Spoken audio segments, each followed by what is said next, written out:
श्री शिवाय नमस्तुभ्यम। कल है 30 मई यानी कि गंगा दशहरा। कल का बहुत बड़ा दिन है क्योंकि साल में ये एक ही बार आता है।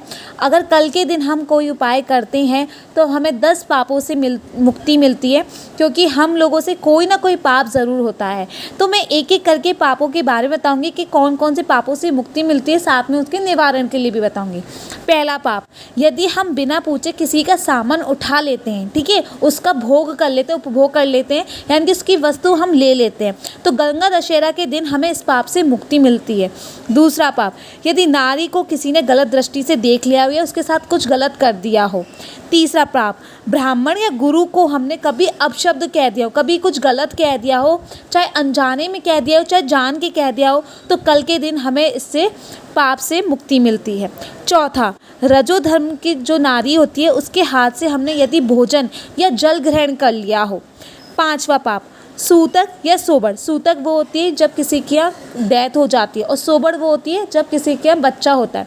तो जब इन दिनों में किसी के यहाँ का हमने अनजाने में ही सही पानी पी लिया हो, खाना खा लिया हो, तो इससे भी हमें मुक्ति मिलती है।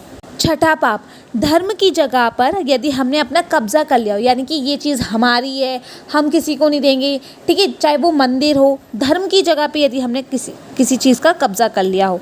सातवां पाप, जब हम झाड़ू लगाते हैं, देखिए झाड़ू सब तरफ लगती है, सब जगह लगती है, और होता क्या है ना कि जब हम झाड़ू लगाते हैं तो कभी चींटे, कभी छोटे छोटे जीव आ जाते हैं जिससे हत्या हो जाती है। चाहे हम अनजाने में ही हो रहा हो हमसे, जान के तो कोई नहीं करता, अनजाने में ही होता है, तो कल के दिन हमें इससे छुटकारा मिलता है, यानी कि इस पाप से हमें मुक्ति मिलती है। आठवां पाप, जब हम भोजन कर रहे हैं और हमारे द्वार पे यानी कि हमारे गेट पे कोई आया हुआ है और वो बैठा हुआ है और हमने उससे भोजन की पूछी भी नहीं है, ना हमने उसको कुछ दिया, हमने सिर्फ हमने खुद ही खाना खा लिया और सामने वाले से पूछा भी नहीं, तो हमें इस पाप से भी मुक्ति मिलती है। नौवां पाप, जब हम बेटी का कन्यादान करते हैं और उसमें जब कोई जैसे कन्यादान किया, कन्यादान में बहुत सारी वस्तुएं आई, जैसे डिनर सेट आ गया, मिक्सी आ गई, ठीक है, और जैसे बहुत सारी चीज़ें आ गई, और हमने क्या किया, बेटी को ना दिया, हमने अपने पास ही रख लिया और हम उसको यूज़ कर रहे हैं, तो उससे भी हमें पाप लगता है। तो कल के दिन हमें इस पाप से भी मुक्ति मिलती है। 10वां और अंतिम, जब हम तीर्थ में जाकर यदि कोई गलत काम करते हैं, जैसे किसी ने चोरी कर ली, किसी ने डाका डाल लिया या कुछ भी करा, तीर्थ में जाकर यदि हम गलत काम करते हैं तो इससे भी हमें मुक्ति मिलती है। अब इन मुक्ति से मतलब इन पापों से छुटकारा पाने के लिए हमें क्या करना चाहिए, इसके लिए पंडित जी ने बताया कि आपको कल के दिन यानी कि गंगा दशहरा के दिन आपको 1 लोटा जल लेना है। उस जल में आप चाहे 1 बूंद गंगा का जल डालें, ठीक है, डालना ज़रूर, क्योंकि कल गंगा दशहरा है, और भगवान शंकर की शिवलिंग पर चढ़ा दें।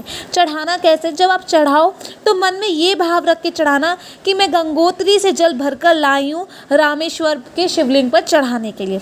क्या रखना है आपको भाव, गंगोत्री से जल भरकर लाई हूँ और रामेश्वर में चढ़ा रही हूँ, क्योंकि हर कोई गंगोत्री तो नहीं जा सकता ना रामेश्वर जा सकता, तो आप ये भाव अपने मन में ज़रूर रखिएगा।